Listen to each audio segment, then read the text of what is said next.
What plants from Garden Warfare 2 have committed war crimes? Garden Warfare 2 is obviously a fictional shooter game based off the original Plants vs. Zombies game. None of its characters actually fall under real war law, but what if they did?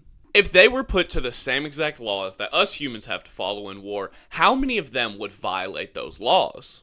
Well, needless to say, many of these characters would land themselves as war criminals, surprisingly some worse than others. But who all would? Let's get into that.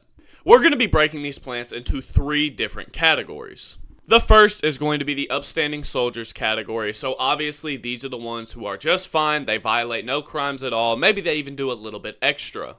The second category, this is going to be our middle category. This is going to be the maybe a little scummy category. These are going to be the characters who may violate the law, but maybe not. They may just have confusing abilities that are hard to land exactly if they would. They may be kind of in the middle where they slightly do, or it's more looked down upon. Just those sort of characters that are going to be a little bit harder to identify. And last but not least is going to be the straight up war criminals. These are going to be the ones that there is no debate about it. They are just straight up war criminals. They would definitely land in jail in real life. But without further ado, let's hop into it with our first plant, the classic Peashooter. On the surface, his main weapon and his abilities seem to be mostly clear. His primary weapon is no much more dangerous than your average weapon that normal humans use all the time. And his abilities are essentially just, you have a machine gun, you've got the ability to run and jump super high, and you've got a grenade. I mean, not that big of a deal, right? But surprisingly, that last one is actually the one that gets him. You see, while using a grenade on your own is okay, having that explosive look like a piece of food is not very okay. You see, disguising your explosives as food can actually be seen as perfidy. Essentially, it's taking advantage of your opponent in some sort of a deceitful way. Disguising an explosive as food, aka a basic human need, can be seen in that light. So as I said, the Peashooter will be landing in our war criminal category as the first one on this list. Next up though, we go to the opposite side of the scale with the Sunflower, our healer. For the most part, she is pretty much in the clear in all categories. Her primary weapon, like we've covered, basically normal. Her abilities also mostly center around healing, so you can't really go wrong with that. I mean, that would be like taking a nurse and basically going, yeah, mate, you're cooked. You're a war criminal because you're trying to help people. Oh, no. But where she does sway a little bit is with her solar beam ability. Well, technically lasers are allowed on the battlefield if they are indiscriminate, meaning large and uncontrollable, then technically they could fall into that war criminal category. Luckily though, the Sunflower's lasers that she shoots are very petite, not very big, and also extremely controllable where she can choose to shoot them or not shoot them at any time. So for the Sunflower, she gets lucky and she lands in our perfectly fine, upstanding soldier category. If anything, we can give her a medal for being a healer too. There you go, looky there. Next up, we have the Chomper, who unsurprisingly may be our most evil character out of this bunch. Chomper off the bat probably has the most evil primary. While biting characters and enemies isn't necessarily bad, swallowing them whole definitely is. Technically, swallowing them whole violates 2 separate laws. Firstly is cannibalism, which technically you could let the Chomper get away with, since technically the Chomper isn't a human or a zombie, so if he's swallowing people and eating them, I guess technically that's not wrong since he's from a different species. But the one that does get him is cruel treatment / torture. Needless to say, swallowing someone and letting the acids inside of your mouth dissolve them slowly as you munch on them, that is torture. 100%. So without even taking his abilities into account, we are definitely going to have to land the Chomper into the war criminal category. Next up is our little old sniper, the Cactus.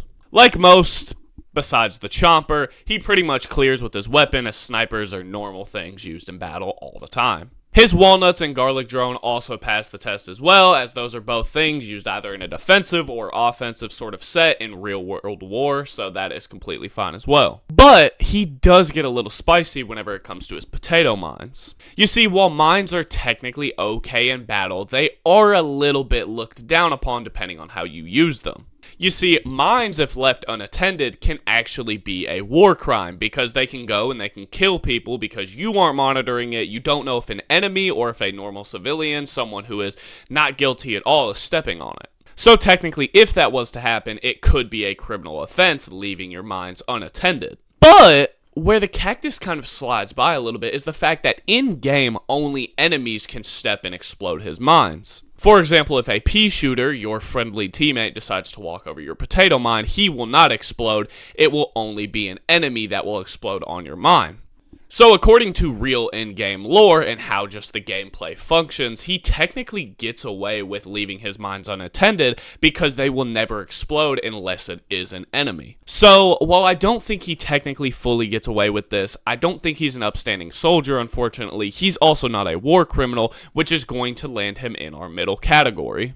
And now we are finally moving on to our newly GW2 characters, and we'll see where they land on this list. First up is the good old Citron. We did cover the use of lasers with the sunflower, so I feel like I don't have to touch up on him too much. His lasers are okay, and they are very highly controllable. His other abilities also land him as mostly safe because they're either more defensive or evasive sort of things, either being a stun, rolling in a ball and running away, or using a good old shield. Obviously, with these all just being defensive sort of things, none of them violate in any way. The only one that could sort of would be the EMP, but at the same time, that's the same as using a stun grenade, which is very allowed. So, with that being said, the Citron lands in our upstanding soldier category and may end up being the last one on this list, depending on how the next two go. Next up, we have our Rose. Rose is a very unique character using magic unlike the rest of the crew. Surprisingly, magic is actually kind of covered by real-world law.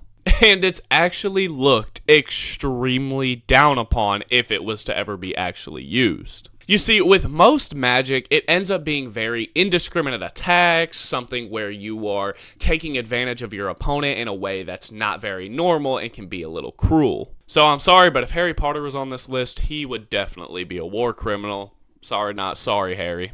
Anyways, while Rose's primary is pretty much fine, just sort of having this homing sort of missile thing, if anything, that's kind of more permissible because it's like then your shots can't really hit people on the stray. Her abilities are where she starts to mess up. Her time snare is the first one on the chopping block. While yes, this seems very similar to the EM Peach, for example, it is just a sort of stunning weapon, it actually has a lot more to it lore-wise. You see, the time snare looks like a normal stun, but it is actually a time-altering spell that completely changes not only your opponent's body, but especially their mind.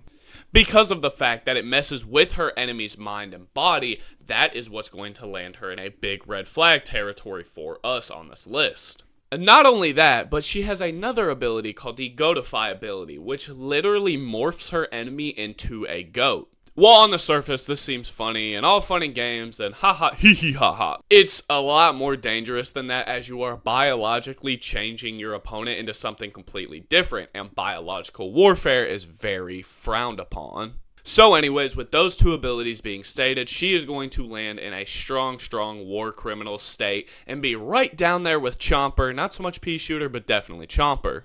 Last but not least though, we have the beautiful corn. The corn looks like he'd get away with any crime since most of his stuff is just pretty basic damage abilities, but he actually slips up a little bit on his abilities. While his shuck shot is essentially completely fine, basically just being a pretty controllable missile, his other two are where we get very dicey. Firstly, you have the Butter Barrage, which isn't necessarily bad on its own, but it can be a very indiscriminate attack, as you can't really control it. Once you throw it down, you throw it down. It's not necessarily an airstrike, it has a lot less control than an actual airstrike does.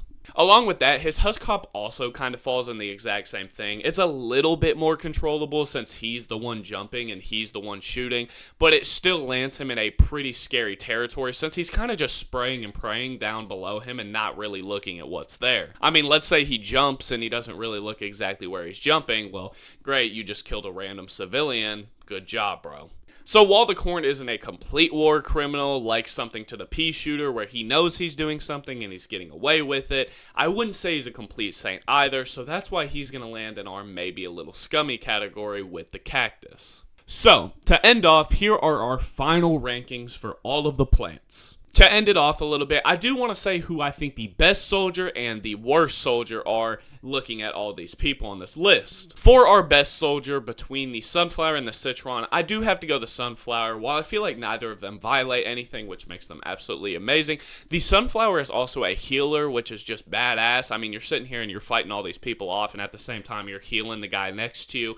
I mean, you can't get much better than that. For our worst criminal, though, it obviously has to be between the Rose and the Chomper, and for me personally, it does have to be the Chomper. Yeah, sure, Rose's abilities are kind of scary, and sure, I wouldn't want to be turned into a goat or literally have my brain altered in a way where I just perceive everything 100 times slower.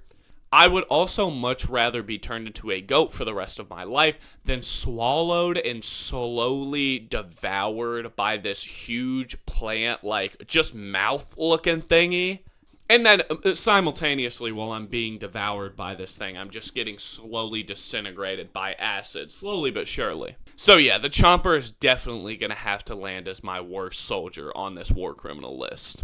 If you guys want me to do a zombie side of this, though, hit subscribe and let me know down below which plant would you be the most scared to run into in real life battle. But without further ado, I'll see you boys on the battlefield.